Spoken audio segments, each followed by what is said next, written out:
नमस्कार। योग गुरु धीरज चैनल में आप सभी साधकों का स्वागत है। पंच प्राण की मैंने कई बार चर्चा की है, लेकिन आज का टॉपिक थोड़ा अलग है और महत्वपूर्ण भी है।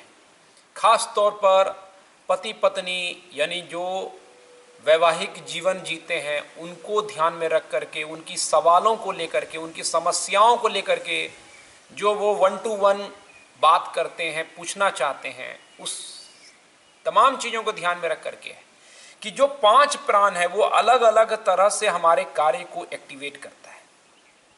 जैसे अगर हमने भोजन किया है तो उस समय हमारा समान वायु एक्टिव होता है या एक्टिव होना चाहिए। अगर एक्टिव नहीं तो हम ऐसा क्या करें कि समान वायु ज़्यादा से ज़्यादा एक्टिव हो और हमारा भोजन का डाइजेशन प्रॉपर हो, या भोजन से पहले हम क्या व्यवस्था करें जिससे समान वायु एक्टिव हो।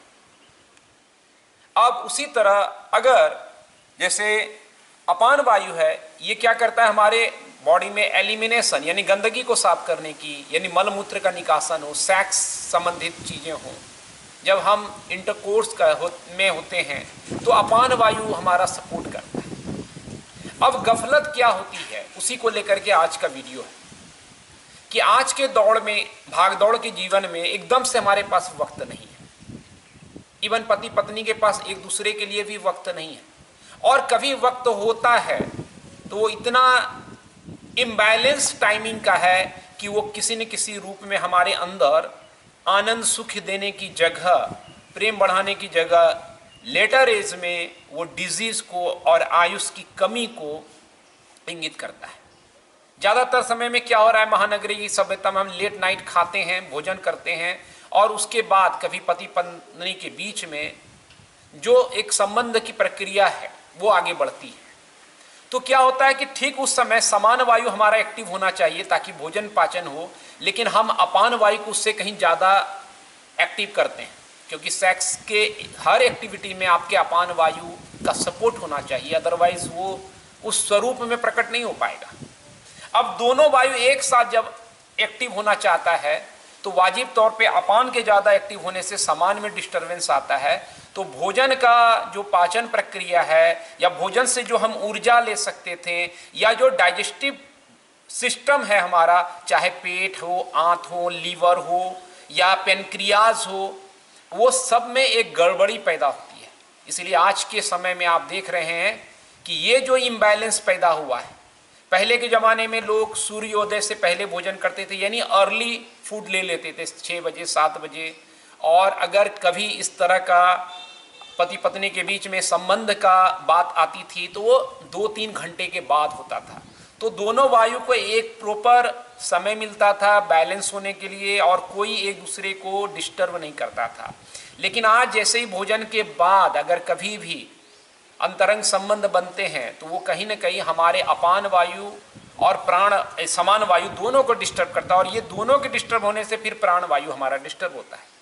इसीलिए आज के ज़माने में पेट आंत का रोग आप देख रहे हैं, लीवर का रोग और पेनक्रियाटिक जो चीज़ें हैं यानी मेटाबॉलिक डिसऑर्डर, ये काफ़ी बड़ा है। मोटापा भी क्यों आ रहा है, उसकी बड़ी वजह यही है क्योंकि वो भी डाइजेस्टिव सिस्टम, मेटाबॉलिज्म जो है आपका, एक तरह से आपका उसी समान वायु के द्वारा संचालित होता है। लेकिन जैसे हम चाहे एक ही दिन का है क्यों नहीं हो, हम भोजन के तुरंत बाद अगर इस तरह के प्रणय संबंध में जुड़ते हैं तो वो हमारे सिस्टम में इम्बैलेंस क्रिएट करता है। तो क्या किया जाए? यौन रोग हो, किसी तरह का शारीरिक रूप से आप सक्षम नहीं, उस पर कई वीडियो बना चुके हैं। शीघ्र प्रतन होता है युवाओं को, इस तरह की समस्या है, तो कैसे सांस के जरिए उसको हम कंट्रोल कर सकते हैं, उसको समझने की जरूरत है। और बाकी आसन प्राणायाम आपको करने की जरूरत है। कई तरह के लोगों को यौन विकृति हैं, चाहे पुरुष हो स्त्री हो, उनके लिए अलग से वीडियो, वो सब डिस्क्रिप्शन में दिया है, आप उसको अभ्यास करें।